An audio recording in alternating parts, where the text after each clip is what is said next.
Kristo akuzwe abavandimwe, iyo witegereje umuryango w'intumwa za Yezu uko ari 12, uravuga uti Yezu yakoze neza kugira ngo abatore ku buryo batandukanye, noneho bakagaragaza kiliziya mu by'ukuri uko iri, kuko hari abafite ingabire zigaragara cyane zikaba izigurumana n'ubutwari n'imbaraga n'ubuyobozi n'impano zidasanzwe, hakaba n'abafite ingabire zoroshye zigaragara cyane, ndetse hakaba n'abavugutse nabo nta n'ingabire bahawe kandi mu by'ukuri barazifite, kugira ngo agaragaze uko kiliziya yacu nyine imeze, ko ntabwo igizwe n'umuntu we cyangwa babiri, buri wese muri twe ni umwana wa kiliziya, kandi buri wese azanaho akabuye ke mu kubaka uwo muryango w'Imana.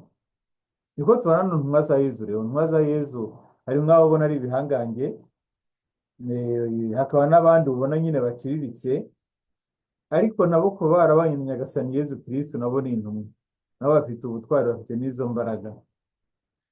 Muri bo rero uyu munsi turahimbaza babiri.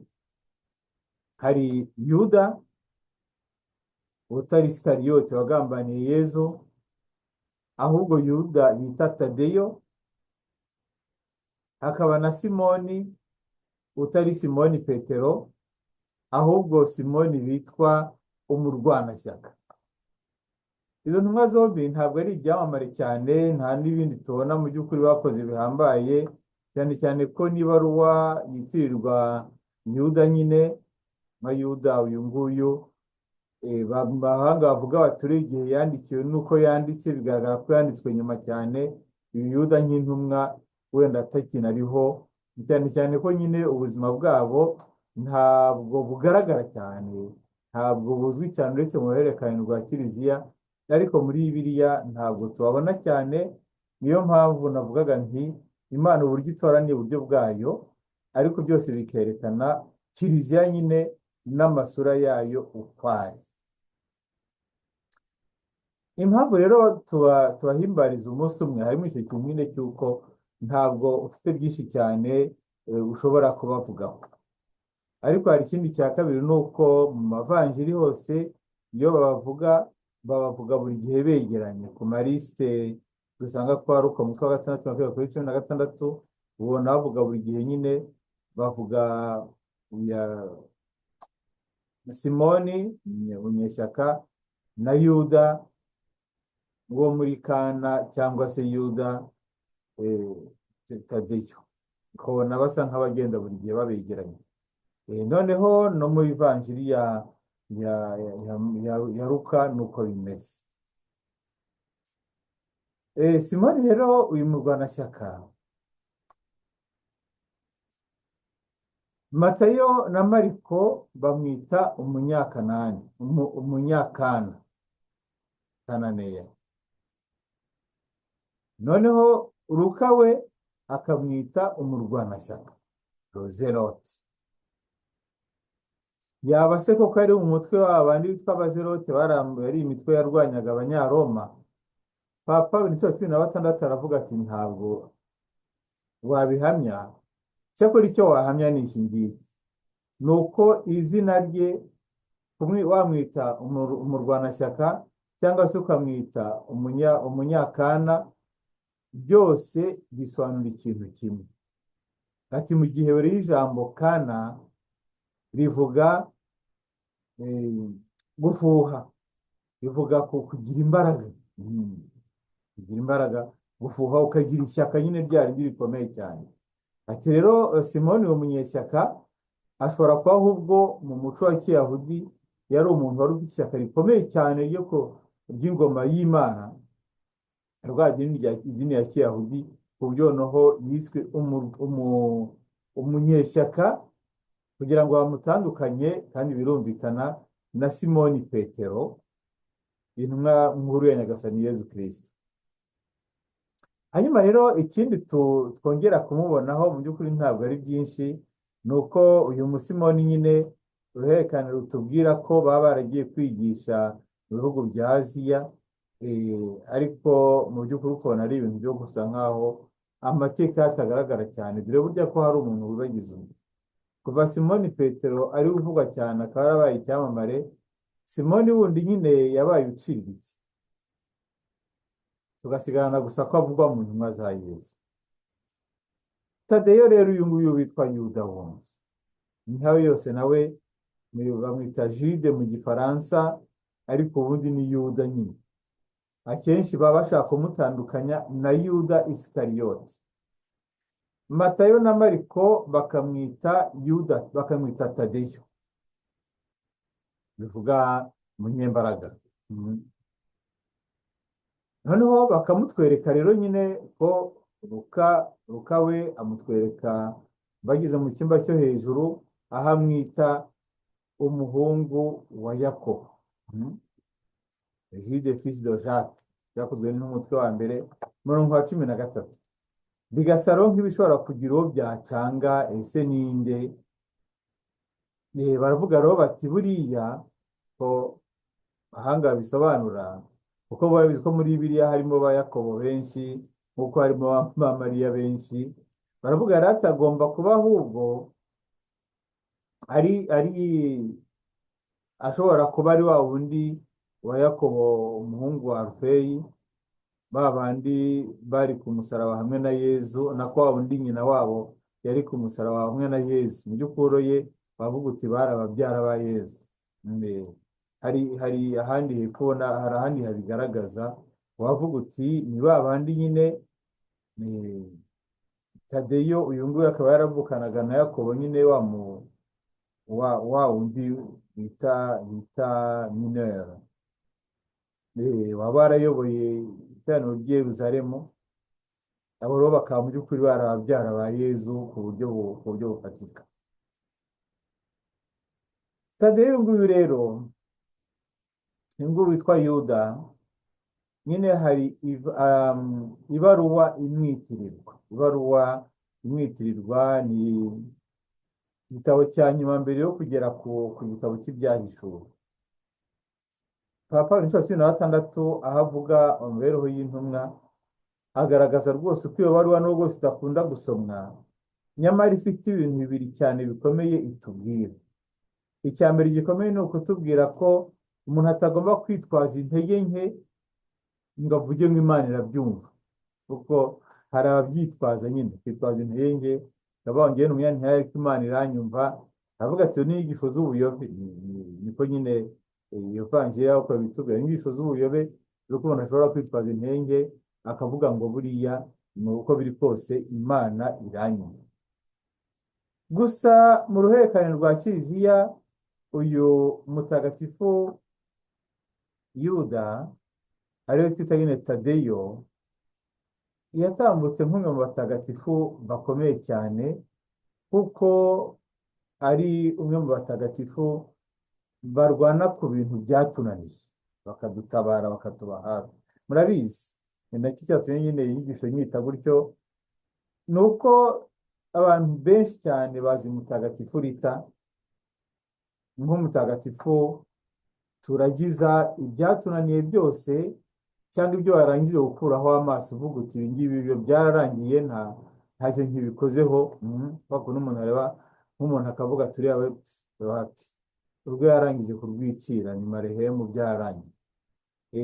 Noneho wabona byakomeye byageze ahantu uvuga uti aho bigeze reka mishinge basi mutagatifu Rita yirwarize amenye ukuntu abitugarurira. Turabizi ibitangaza mutagatifu Rita akora, cyane cyane ko yari n'umugore wabaye cyane. Ariko nyamara amateka ya Kiliziya ntabwo atubwira ko ari mutagatifu Rita Kashiya wenyine ubarwa nk'umuntu ukora ibyo bitangaza. Oya, ahubwo baduha n'uyu mutagatifu nyine Yuda witwa Tadeyo, kubera iryo zina rye nyine rya Yuda, ibyo navugaga haruguru, bagiye bituma batekereza ko burya wa wundi kugumya kuvuga izina rye, urumva nawe ntibafata umwana wawe ngo umwite ngo Yuda.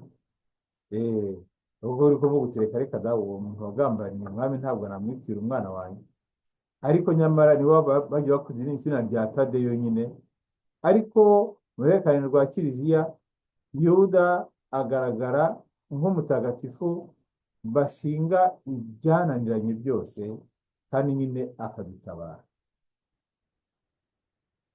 bavuga ngo le patron de cause désespérée et de cause perdue.